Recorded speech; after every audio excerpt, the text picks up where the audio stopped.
Buenas noches, amigos y amigas, ¿qué tal? Bienvenidos y bienvenidas, gracias por estar en sintonía de Gente Ve Opiniones. Esta noche vamos a hablar de cómo avanza, cómo camina nuestra economía.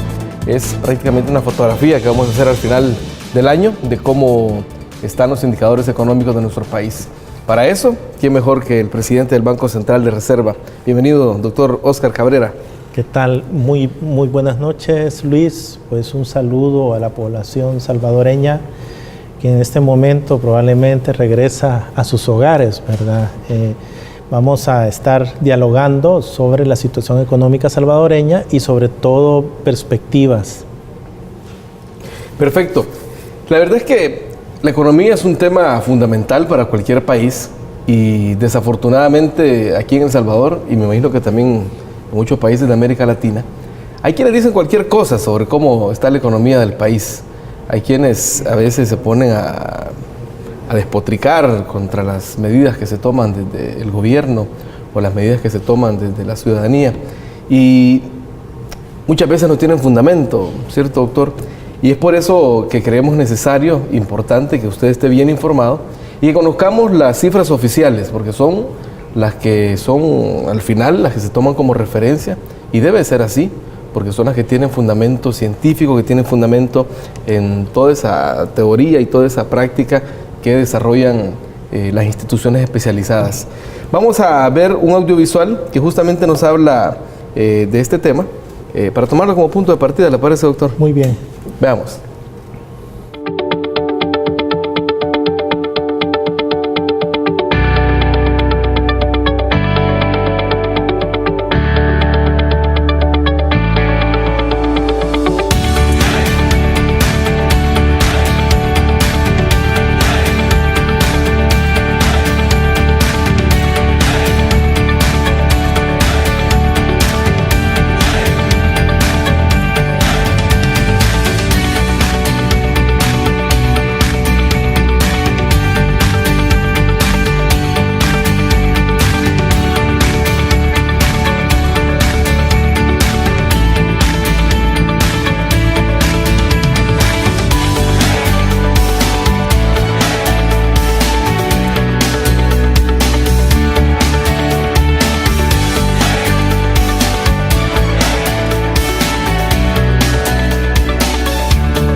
Bueno, ahí teníamos estas gráficas que justamente son esos datos que ahora queremos que usted nos pueda ampliar, doctor.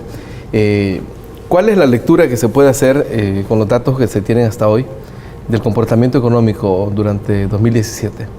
Sí, este día el Banco Central, pues en la mañana, presentó su informe del tercer trimestre, los datos del PIB del tercer trimestre, aunque nuestro informe se refiere al cuarto trimestre del año y perspectivas para los próximos años.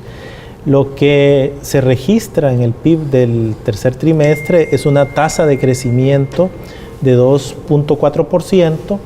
Es un crecimiento que está apoyado en 10 de los 11 sectores económicos, donde el sector agropecuario crece un 3.2%. Mirábamos en el video cómo el sector agropecuario ha venido desde el año pasado en una franca recuperación.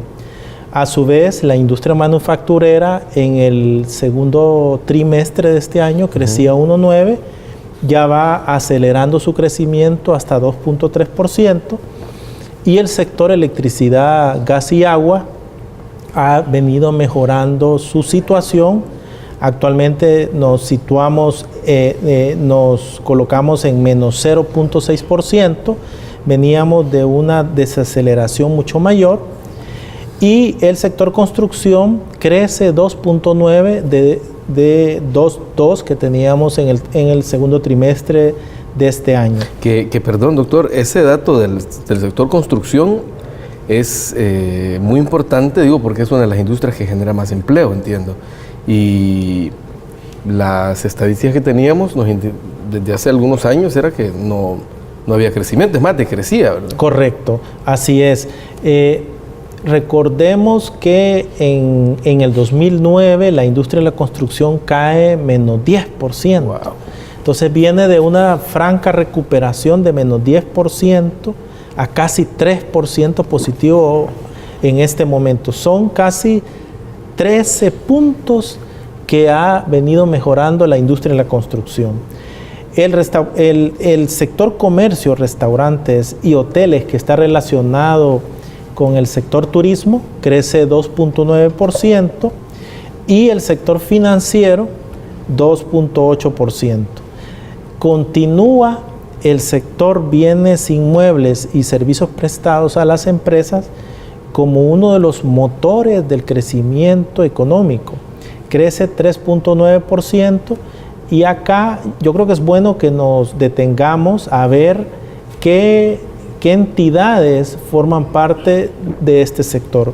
Por un lado, los bienes inmuebles, que están relacionados con la industria de la construcción, pero por otro, servicios avanzados a las empresas, llámese mantenimiento de aeronaves, llámese call center, transmisión de datos, diseño de software, que es un sector que cuando entremos al sector externo han contribuido a que nuestras exportaciones de servicio sean mucho mayor que nuestras importaciones. Entonces tenemos un saldo a favor de alrededor aproximadamente de 400 millones. Quisiera acabar con el sector comunales, sociales y personales. Acá está salud, educación y el ocio, ¿verdad?, que crece 2.7. ¿Por qué la economía ha venido por más de 10 trimestres consecutivos? Este sería el 11º trimestre más, que crecemos por arriba del crecimiento de largo plazo, que está situado en 2%.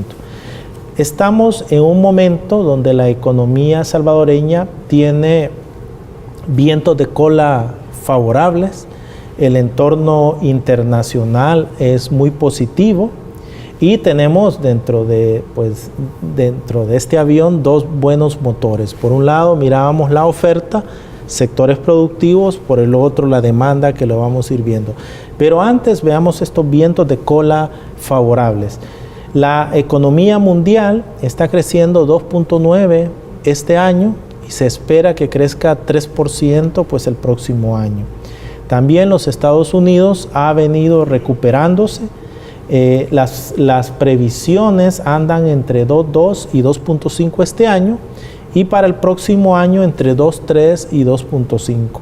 Vemos entonces que los Estados Unidos, además de ser nuestro principal socio comercial, es el 50% de nuestras importaciones y exportaciones van destinadas pues a ese mercado. Nuestros socios comerciales de la región centroamericana, como por ejemplo Honduras, crece 3.9 para este año y para el próximo año. Guatemala 3.2 este año y 3.5 el próximo año. También podemos ver Costa Rica de 3.9 a 4.1.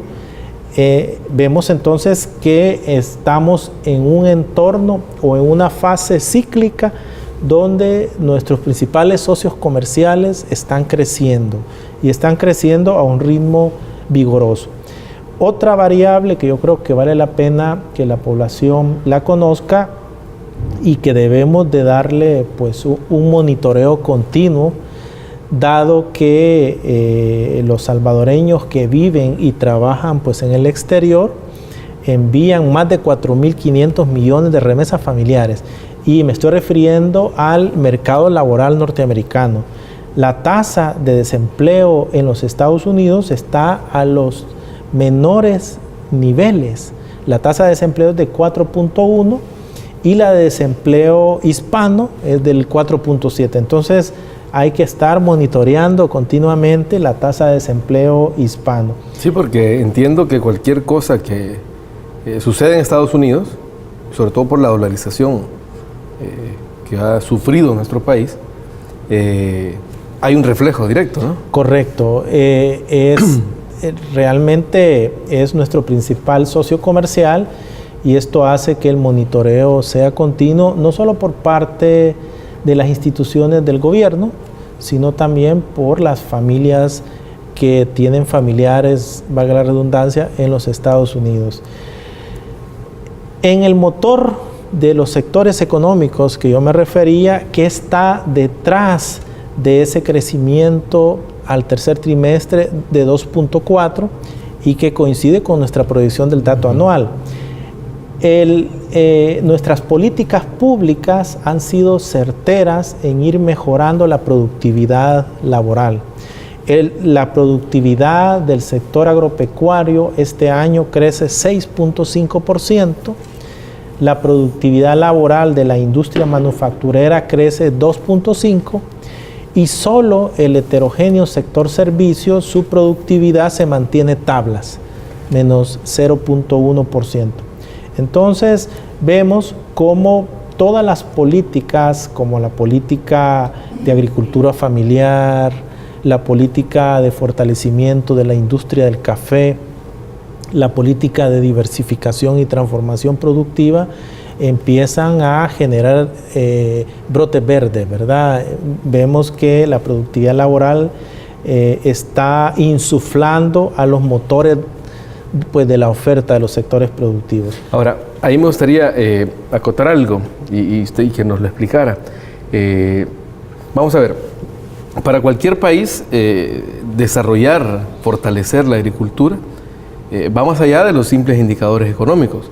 Digo, porque podemos crecer en comercio, en otras áreas, en tecnología, construcción, pero la agricultura significa asegurar la alimentación y además garantizar otros factores como la salud de la población, ¿no es cierto? Correcto. Eso es un buen punto.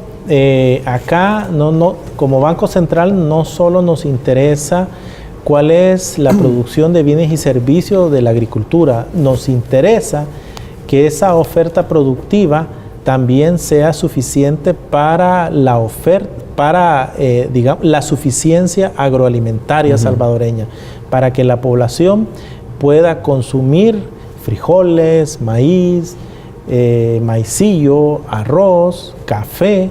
Esto creo que es muy importante, pero genera un empleo y ese empleo contribuye sobremanera a reducir la pobreza relativa y la pobreza también extrema.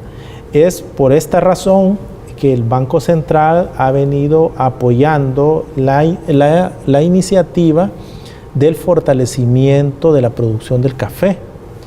Hemos estado acompañando al señor ministro de Agricultura utilizando FOSAFI, que es una entidad adscrita al Banco Central y que tiene una experiencia en la recuperación de créditos en mora.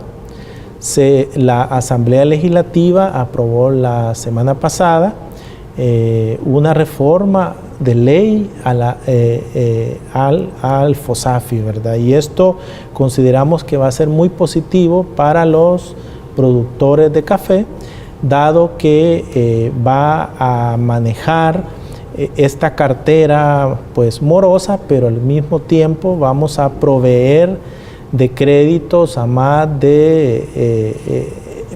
a más productores y que lleguemos a 100,000 manzanas, ¿verdad? Entonces es un buen elemento pues debatir sobre el sector agropecuario. Perdón, eso va a significar más oxígeno para los productores de café, ¿verdad? Eso va a significar también una reducción de costos. El pago de intereses es un costo muy importante para pues, los productores, Pero otro elemento muy importante es la transferencia tecnológica que se va a hacer a través de Senta Café, que va a dotar de arbolitos que sean resilientes a las principales hongos o enfermedades que aquejan al cafeto, y aparte de eso, nuevas técnicas de cultivo. Creo que por ahí tenemos mucha confianza que en los próximos años la producción de café va a recuperar sus antiguos niveles de productividad y de producción en el mundo. Y eso, sin lugar a dudas, genera cualquier cantidad de empleo, sobre todo en la zona rural, que es donde más se necesita recuperar la economía de la familia, ¿no? Correcto. Entonces, entrando al otro motor de este avión, como para poner un símil, que son los indicadores del gasto de la economía. Es decir, en la medida que los hogares salvadoreños tengan mayores ingresos, en esa medida ellos van a poder comprar más bienes y servicios, van a poder suplir sus necesidades de educación, de salud, de vivienda. Y este año hemos estimado que el ingreso nacional, que sería como un indicador del ingreso de los hogares, solo que aquí es a nivel macroeconómico, el ingreso nacional ha crecido 5.3%. Y cuando separamos de este ingreso nacional cuánto crecen los salarios, los salarios están creciendo 4.5% este año, son 10.805 millones los salarios de los 31.758. También los beneficios empresariales han crecido. Perdón, antes de pasar a ese otro punto, aquí es donde se refleja el impacto que pudo haber tenido o que ha tenido el incremento del salario mínimo. Exacto. Se refleja no solo en los salarios, y por eso iba a continuar con los beneficios de los empresarios. Incluso los beneficios de los empresarios ha crecido más que el crecimiento de los salarios, 6.6%. Son 16.382 millones que van dirigidos hacia los beneficios empresariales. En el 26 de diciembre del año pasado, en una entrevista de televisión, anuncié un estudio que estábamos finalizando sobre cuáles eran las perspectivas del impacto del salario mínimo en la economía. Nuestras estimaciones era que el salario mínimo iba a mejorar alrededor de 520,000 trabajadores y que iba a reducir la pobreza, ¿verdad? También iba a aportar entre 1 a 3 décimas en el crecimiento económico. Eso lo publicamos al final, si no me equivoco, alrededor de la segunda semana del mes de enero. Bueno, una vez salió nuestro estudio, nos han hecho un bullying político.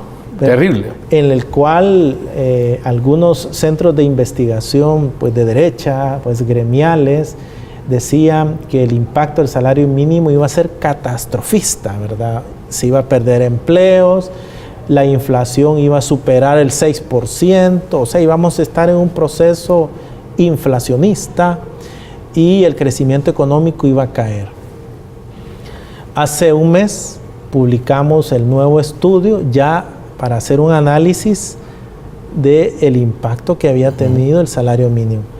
Pues este día en primicia hemos dado estos datos en los que se refleja que los beneficios empresariales han crecido mucho más que el año pasado, que los trabajadores se han visto beneficiados con una tasa de 4.5, pero los empresarios, su tasa de crecimiento es aún mayor, son 6.6%. Y volvamos a ver otros indicadores que forman parte del ingreso disponible general, como son las remesas familiares. Las remesas familiares crecen 10.8 dentro de este ingreso, son más de 5.068 millones. Y otro elemento, se habla por parte de estos visiones catastrofistas que la economía crece porque crecen las remesas, pero las remesas pesan el 15% de este ingreso. ¿Qué pesa más? Son los salarios generados internamente, casi un 51%. De ahí que el impacto que haya tenido una medida como el incremento del salario mínimo es mucho mayor. Digo, pregunto, más bien lo pregunto. ¿En qué proporción con respecto a las remesas, por ejemplo? Nosotros solo podemos estimar que los salarios dentro del ingreso nacional es un 50%, es la mitad. Por tanto, si el impacto era en 520,000 trabajadores, eso fue nuestra primera previsión, pero la encuesta de hogares, cuando ya salió del 2016, bajó a 420,000. Pero es un impacto nada pues despreciables. Claro. Conforme vayamos en la entrevista, voy a ir dando otros elementos. Por ejemplo, yo tengo separado los salarios reales, que son los salarios ajustados por sectores económicos. Uno de los sectores que consideraba que iba a impactar negativamente, la industria manufacturera, crece 6.7. ¿Qué significa para un trabajador de la industria manufacturera que su salario aumente? Pues va a comprar más bienes y servicios manufacturados. Los patrones de consumo del salvadoreño promedio han venido variando dentro de su canasta, que lo mide el índice de precio al consumidor. Hace 20 años consumía más alimentos sin transformar. Compraba la libra de frijol, la libra de maíz, en casa hacían los frijoles, torteaban. Hoy no, hoy los patrones de consumo son muy diferentes. Hoy las familias salvadoreñas compran ya sus tortillas, salen a comer pupusas, hamburguesas, etcétera. Y obviamente la parte de la canasta, que son bienes manufacturados, son mucho mayor.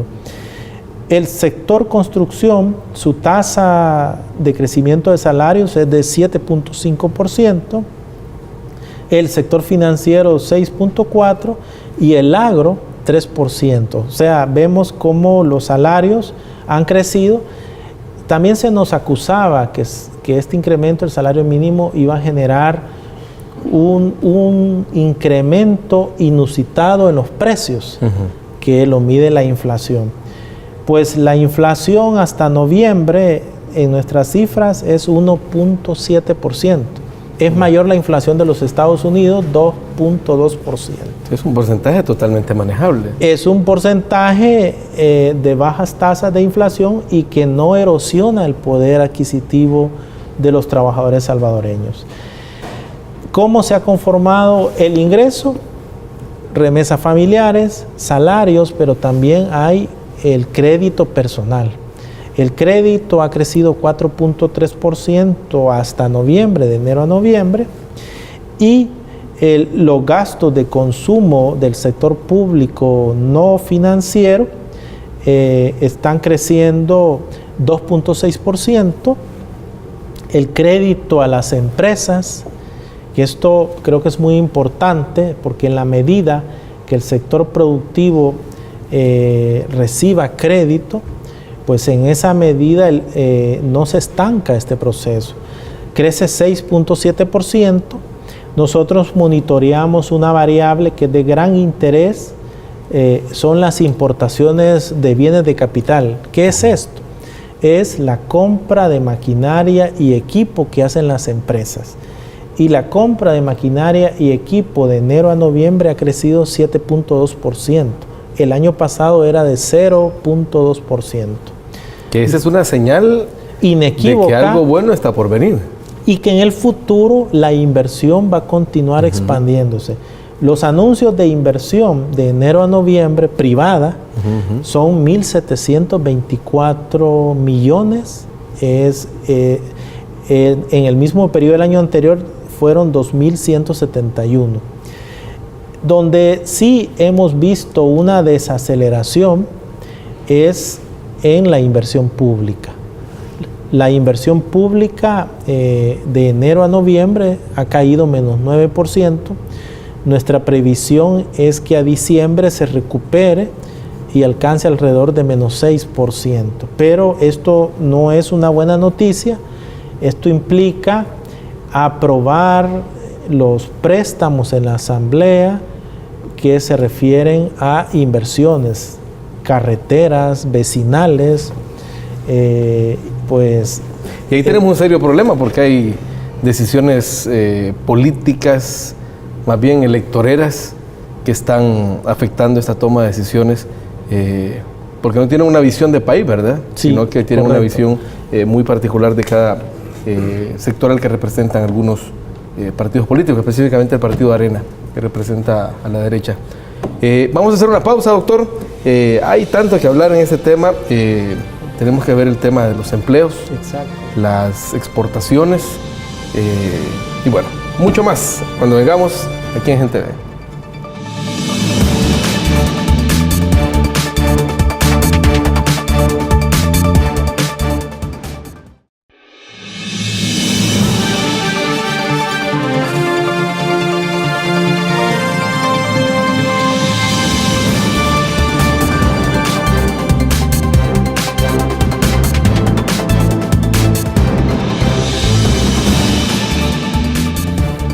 Bueno, muchas gracias por continuar en sintonía de Gente de Opiniones. Seguimos conversando con el doctor Óscar Cabrera, presidente del Banco Central de Reserva de nuestro país. Vamos a ver, doctor, otro factor fundamental en la economía son las exportaciones, es decir, lo que sale de nuestro país y que representa ingresos de divisas. Sí, las exportaciones de enero a noviembre crecen 7.3%. Se recupera de una evolución negativa de enero a noviembre del año pasado que llegamos a menos 5.9%. Respecto a las importaciones, estas están creciendo 7.3% y las importaciones menos 5.9%. Las exportaciones, quiero retomar, es 6.1%. Y el año pasado fueron menos 3.2. Creo que había traslapado los datos de las importaciones. En el caso de las importaciones crecen 7.3 este año por el incremento en los precios de la gasolina y sus derivados, ¿verdad? Pues derivados de petróleo. Hay una variable que yo creo que tú me preguntabas, y era respecto a los anuncios de inversión. De los 1.735 millones que fueron los anuncios de inversión privada, el 41% son del sector telecomunicaciones, es decir, nuevas inversiones, y del sector electricidad 22.8%. Mencionábamos que la generación de valor agregado de la energía eléctrica cae este año, pero con las nuevas inversiones, con la diversificación de la matriz energética, nosotros esperamos que los próximos años la generación sea mucho mayor, digo la generación interna, porque este año se ha comprado mucha energía eléctrica pues a Guatemala, ¿verdad? Entonces vemos una diversificación de la matriz energética. Hay otro sector. Perdón, solo para que la ciudadanía entienda a qué nos referimos cuando se habla de la diversificación, y son todas estas inversiones que se están haciendo en energías, que son más limpias, que son menos costosas, ¿no es cierto? Estamos hablando pues de la energía pues eólica que se va a desarrollar en Metapán, de la energía solar, de la energía... de la energía solar ya hay una planta. Ya hay una inversión, ¿no?, francesa en el departamento de La Paz, y hay otras inversiones de origen norteamericano, española, que van para el próximo año, ¿verdad? También no hay que olvidar a los ingenios que también están generando energía por biomasa de los bagazos de la caña, que creo que esto en los próximos años va a desencadenar una producción de energía limpia primero y a precios muy competitivos, ¿verdad? Esto obviamente se ve reflejado al final en el bolsillo de los salvadoreños. Exacto, eso se ve en el poder adquisitivo de los salvadoreños. Dentro de los motores que yo hacía como ejemplo, mirábamos la oferta, que es todos los sectores productivos, que sería uno de los motores. El otro motor era el gasto, y hay otro de los motores que nosotros también incorporamos, que es el sistema financiero. Dada la regulación que hace el Banco Central del sistema financiero y la supervisión que hace la superintendencia, estamos manteniendo un sistema financiero sólido y con adecuado nivel de liquidez. Esto hace que los depósitos hayan crecido hasta noviembre a una tasa de 2 dígitos, 10%. Son depósitos de más de 12.410 millones. Hay liquidez para prestar y trae como consecuencia que el crédito total crezca 5.8%, el crédito a las empresas 6.7% y el crédito que mencionábamos de los hogares de 4.3%. Cuando vemos este crédito a nivel de sectores, podemos ver hacia dónde van las futuras inversiones. Listo. En el crédito para el sector agropecuario al mes de noviembre ha crecido 5.4%. O sea, le estamos apostando al agro, hay fuertes inversiones en el agro. La industria manufacturera está creciendo 6.2%. La industria de la construcción 8.7% y el sector electricidad, gas y agua, el crédito otorgado del 14.7%, solo para relacionarlo con los anuncios de inversión privada, ¿verdad? Entonces, la evolución del crédito es muy favorable para el futuro crecimiento. Y en el sector externo, el Banco Central ha venido posicionando un registro que se llama la balanza de pagos. Este registro lo que trata de estimar son esos intercambios comerciales, financieros, que hace El Salvador con el resto del mundo. Es así como la primera cuenta, que es muy importante, nosotros le llamamos cuenta corriente. Que la cuenta corriente se compone de las remesas, de la diferencia entre exportaciones e importaciones de bienes y servicios. Y lo que nos está diciendo esta cuenta corriente es que en el tiempo se ha venido reduciendo la cuenta corriente hasta situarse en un dato negativo de menos 322 millones al tercer trimestre de este año. ¿Qué significa en cristiano decir esta cuenta corriente de 322? Que el sector privado como el sector público necesita, ya sea créditos internacionales o vía inversión extranjera directa. Y cuando nosotros vemos cuál es la inversión extranjera directa que ha entrado al país, son 436 millones, de los que el 50% de esa inversión extranjera ha ido a la industria manufacturera.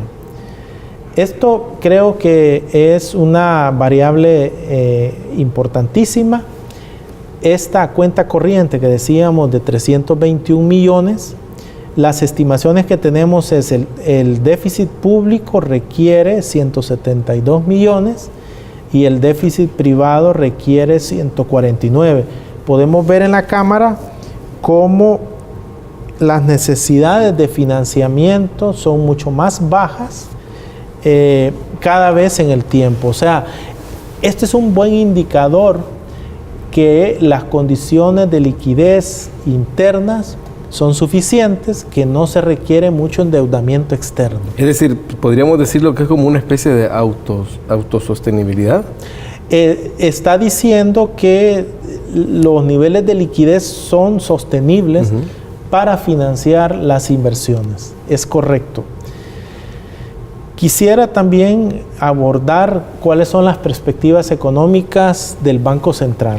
Perfecto. Y en el video nosotros planteábamos que esperamos este año crecer a una tasa de 2.4%, el próximo año una tasa de 2.5% y en el 2019 2.4%. Pero el Banco Central maneja límites, límites que dependen de una serie de supuestos que los vamos a ir explicando cada supuesto.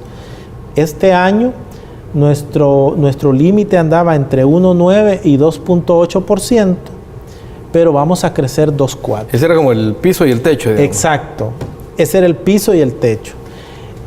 Los supuestos era que la inversión pública iba a tener un desempeño positivo, pues lamentablemente la evolución no ha sido positiva. Significa entonces que pudimos haber crecido hasta 2.8, hasta ese límite. Igual para 2019, el presidente de la República en su discurso mencionaba que es factible crecer hasta 3%. Y nuestro límite en el 2019 anda entre 1.8 hasta 3.1. O sea, si la política económica continúa, es posible que podamos crecer al límite superior, ¿verdad? Perdón, pero ahí quisiera detenerme en ese punto, es decir, para que nos quede claro, el factor que ha determinado que no crezcamos hasta donde pudiéramos crecer como país, o nuestra economía pudiera crecer, es los problemas en la inversión pública. Así es. La inversión pública es una variable importantísima porque genera escuelas, puentes, carreteras. Por cada dólar que el Estado invierte en puentes, carreteras, escuelas, se genera $1.50 o más en el crecimiento económico. De ahí la importancia de la aprobación de los presupuestos en tiempo. De ahí la importancia de que en las negociaciones políticas no se reduzca la inversión, ¿verdad? Es una variable importantísima para el crecimiento en el corto plazo.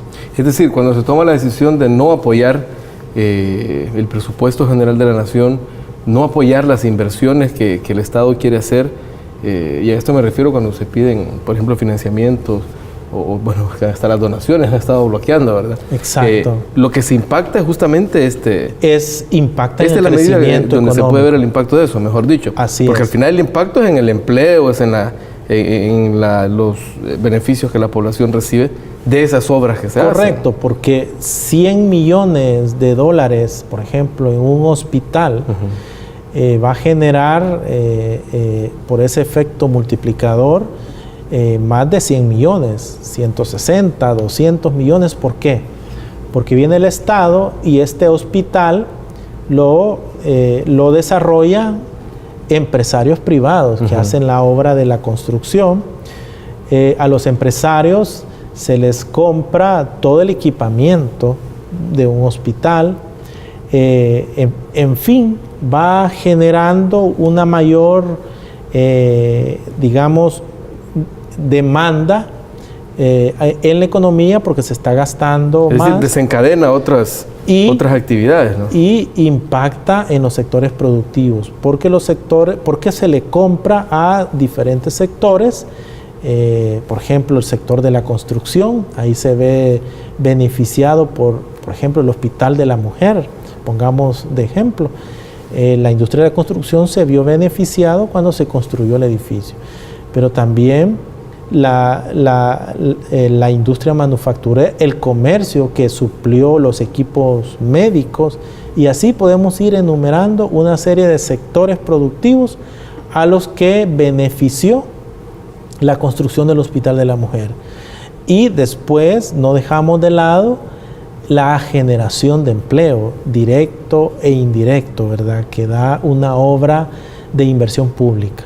Y sin lugar a dudas, doctor, bueno, eso es el impacto en términos económicos, en términos de los sectores productivos, pero además el impacto de tener, en este caso, un hospital de un nivel que yo creo que... De primer nivel. No teníamos ni idea que eso podía ser así, sobre todo tomando en cuenta las condiciones en las que estaba el hospital de maternidad que funcionó durante décadas, sobre todo cuando sabemos que ahí se prometieron hacer inversiones y no se hicieron.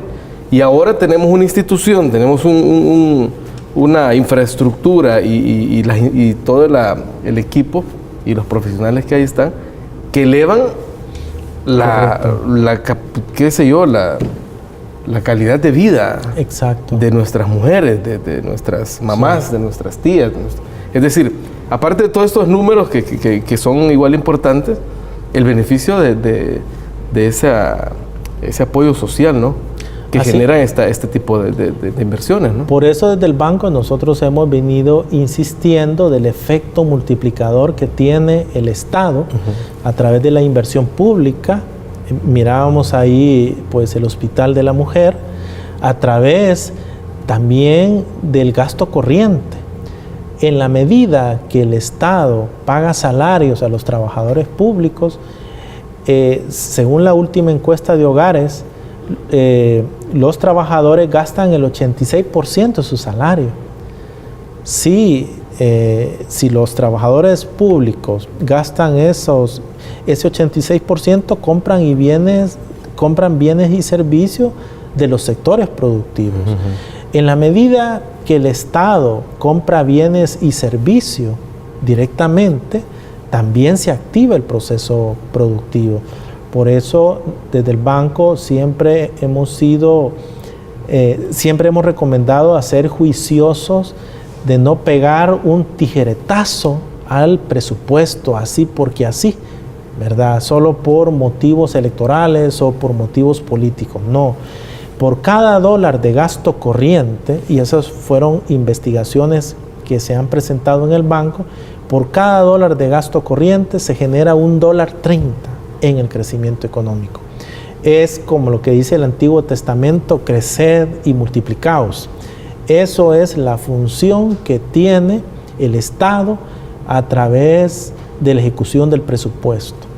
Es decir, ahí es donde al evitar o al impedir que estas inversiones lleguen al país, o que los financiamientos para hacer las obras sociales, lo que se golpea es justamente ese factor, ¿no? Y también pues inhibe la inversión privada. Hemos visto cómo generó problemas la aprobación de la inversión para ANDA, para el desarrollo de toda la zona de Las Pavas, que era un apoyo de Francia, del gobierno de Francia, pero a la larga eso es una pieza para que el sector privado pueda desencadenar proyectos de inversión. El presidente de la República aprobó un conjunto de proyectos de la industria de la construcción, pero que estaban atados a que estos proyectos tuvieran agua potable. Claro. Entonces es como un rompecabezas que hay que ir llenando con las piezas adecuadas. La inversión pública posibilita la inversión privada. En la medida que tengamos carreteras adecuadas, muy bien iluminadas, en la medida que tengamos hospitales con estándares internacionales para que los trabajadores públicos y privados, no tengan problemas de su salud, eso aumenta también la productividad laboral, que lo examinábamos al principio de la entrevista, de cómo la productividad del agro empieza a crecer vigorosamente, de cómo la industria manufacturera, pero todavía hay mucho trecho, ¿verdad? Hay que continuar caminando.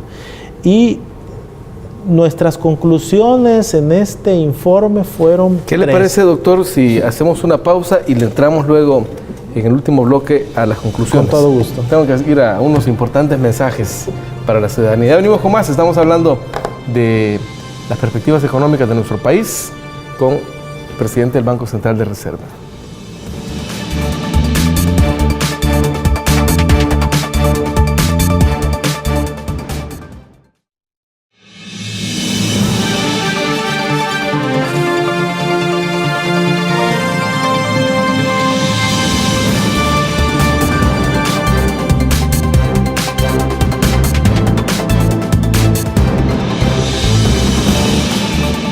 Bueno, muchas gracias por continuar en sintonía de Gente de Opiniones. Seguimos conversando esta noche con el presidente del Banco Central de Reserva. Vamos a hablar en unos minutos sobre el presupuesto general de la Nación. Entiendo que hay una noticia importante que nos va a compartir el doctor Oscar Cabrera, pero estábamos en las conclusiones del informe que presentaron este día. Son 3 conclusiones. Uno es que tenemos un buen panorama internacional, la economía internacional está marchando muy bien y a nivel interno, la demanda interna, es decir, los gastos en consumo de los hogares, los gastos en inversión privada, impulsan el crecimiento económico, ¿verdad? Otro es que tenemos un sistema financiero que se mantiene sólido y con adecuada liquidez. Y el tercero, que creo que mide la mejora de la solvencia del país, es que el país ha reducido sus necesidades de endeudamiento externo por mayor acumulación de activos, también con mayor inversión extranjera directa. Siempre en nuestras proyecciones económicas, Luis, nosotros incorporamos riesgos, ¿verdad? Creo que todas las proyecciones, si estos riesgos se exacerban, pueden generar algunos inconvenientes. Dentro de los riesgos internacionales, hemos visto cómo el aumento de las tasas de interés por parte de la Reserva Federal de los Estados Unidos, la última fue la semana pasada, va a afectar el costo de financiación en la economía salvadoreña. Pero no hay que preocuparnos tanto, actualmente la tasa de interés de 1.5, no hay que preocuparnos que el próximo año lo más seguro es que van a haber 3 incrementos de tasas, pero la economía salvadoreña goza de una adecuada liquidez, mirábamos que está creciendo 2 dígitos, y otro elemento es que el sistema bancario se está fondeando en un 84-85% con depósitos internos, ¿verdad? Entonces, creo que el endeudamiento externo es poco dentro del fondeo de las entidades bancarias. Es decir, que esas variaciones no nos impactan demasiado. Esas variaciones no nos van a impactar en la misma magnitud que va a crecer la tasa de interés en los Estados Unidos. Ese es uno. Otro es, esperamos para los próximos años mayores incertidumbre por las adopciones de las medidas migratorias, claro, y de las medidas proteccionistas de la administración Trump, ¿verdad? En este caso, puntualmente el TPS que está Estamos esperando en los primeros días de enero el anuncio de si continúa o no el TPS. Es el 5 de enero, entiendo que se va a hacer ese anuncio. Así es. Y otro elemento es cómo la geopolítica ha venido variando en el sentido de que afecta la apertura económica. Antes los Estados Unidos era el aladid de la apertura económica. Ahora ha cambiado totalmente, hoy es una tendencia hacia el proteccionismo, a la renegociación de tratados de libre comercio que no les son beneficiosos, ¿verdad? Y las tensiones también pueden llevar al aumento del precio de las mercancías, como de los metales, granos básicos, etcétera, ¿verdad? Entonces, esto a la larga hay que estarlo monitoreando para que no vaya a generar presiones inflacionistas en la economía salvadoreña. Dentro de los riesgos nacionales, hemos venido insistiendo que un ajuste fiscal rápido puede tener y va a tener impactos negativos en el crecimiento económico. La falta de acuerdos políticos en temas económicos impiden que la calificación de riesgo que teníamos no se pueda restablecer. Pero acá es donde yo quería informar a la población un tuit de Secretaría Técnica de esta mañana, en donde don Roberto Lorenzana, secretario técnico de la presidencia, secretario técnico y de planificación pues de la presidencia, anunciaba que el gobierno y los partidos políticos hemos llegado a un acuerdo sobre la aprobación del presupuesto de la Nación 2018, por lo que pedimos al presidente de la Asamblea que convoque a sesión plenaria para el 3 de enero del próximo año.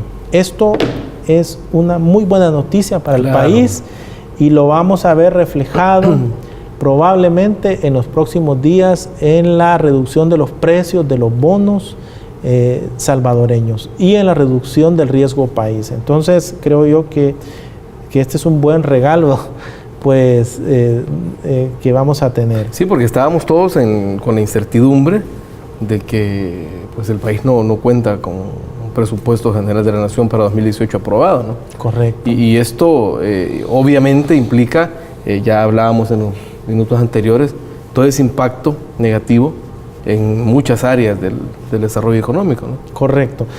Y el último riesgo que mencionábamos, y este es un riesgo que es permanente, es nuestra economía tiene una elevada vulnerabilidad al cambio climático y una alta propensión a los desastres naturales. Entonces, el Banco Central sigue monitoreando los pequeños desastres, los grandes desastres, porque tienen un impacto negativo en términos de pérdida de vidas, heridos, viviendas afectadas, cosechas perdidas, en fin, pérdida del stock de capital salvadoreño. Que aquí son los dos extremos, son la sequía por un lado y por otro lado las inundaciones, ¿verdad? Así es. En el año 2014 hemos tenido el impacto más virulento del cambio climático en los últimos 42 años.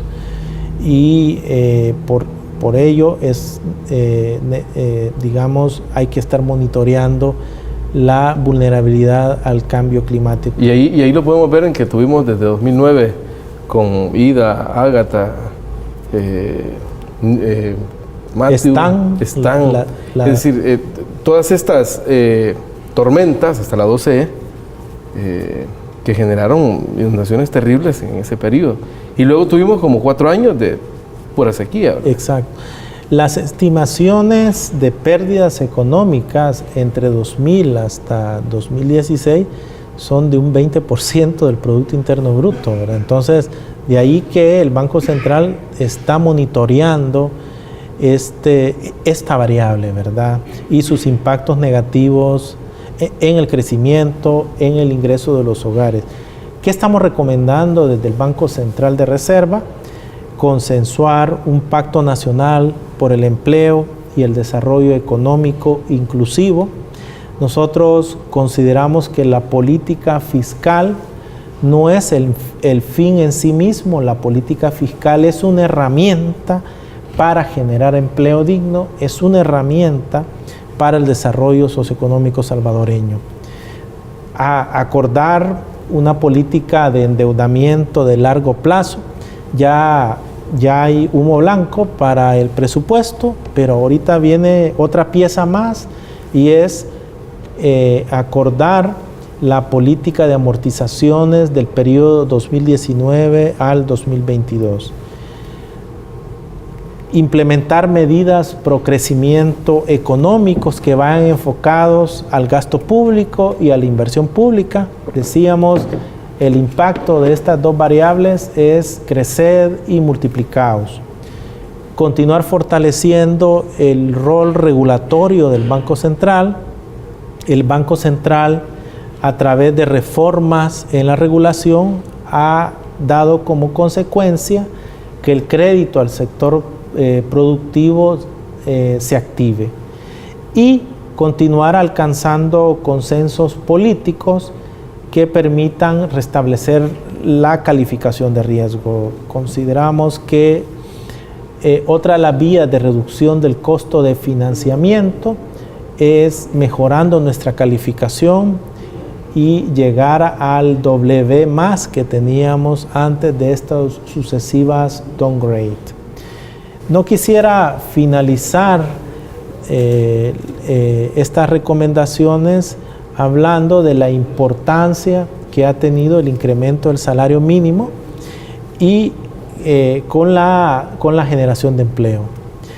Hemos, de enero a septiembre, según las cifras del Seguro Social, la economía salvadoreña ha creado 4.075 nuevos empleos, de los que el sector privado es el que ha creado la mayoría, 3.501, el sector público 574. ¿Quiénes son los sectores que están creando más empleo? Está la industria, minas, electricidad y agua, han creado 8.093 empleos. Está comercio, restaurantes y hoteles y la industria del transporte con 4.500. Información y comunicaciones con 1.613, el sector financiero con 149. En sí, vemos que se está generando empleo. Hay dos vías para crecer. Una vía es a través de la generación de empleo, otra vía es a través del incremento en la productividad. ¿Qué significa esto? Que con el mismo número de trabajadores producir más.